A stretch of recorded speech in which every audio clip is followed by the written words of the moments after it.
Lo scorso marzo la chiamata da Arcore con il cavalier Berlusconi, operativo fino in punto di morte, che lo incaricò di far crescere e di radicare nel territorio il partito. Allargare la base per il leader veneto Flavio Tosi, la missione primaria per ricostruire Forza Italia con un cambio di passo energico.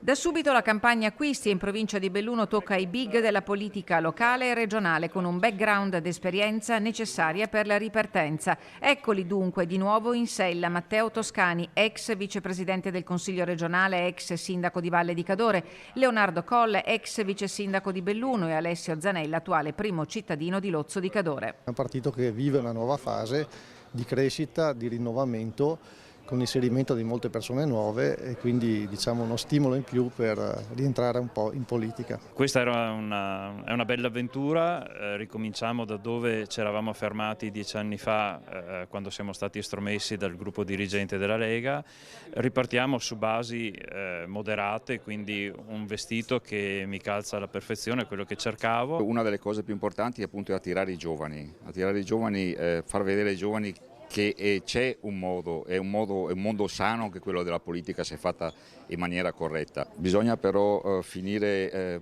di fare i chiacchieroni.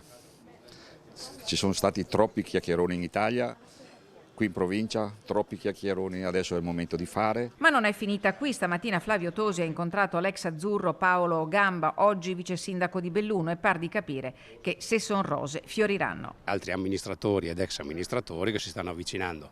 E lo stesso facciamo in Veneto, ma perché? Perché se tu ti comporti in maniera seria, pragmatica, costruttiva, vieni apprezzato dai cittadini e dagli amministratori. Quello che serve all'amministratore locale, al sindaco, all'assessore, è avere un riferimento che gli dia delle risposte, che non faccia ideologia e demagogia, perché a livello locale l'ideologia e la demagogia non servono a niente, ma che sia operativo sul territorio. Tosi, affiancato dal coordinatore provinciale Dario Scopelle e da Lorenzo Bortoluzzi, anima del partito sin dal 1994, entra subito sul caso sanità che ieri sera ha spaccato la maggioranza a Palazzo Rosso. La valutazione che va fatta su un documento non può essere politica, deve essere una valutazione sui contenuti appunto rispetto all'organizzazione del sistema, alla tenuta del sistema, a come lo si può migliorare, alle proposte da portare avanti. Si riparte da qui a Belluno, dalle necessità di un territorio che ha bisogno di una provincia elettiva forte e autonoma.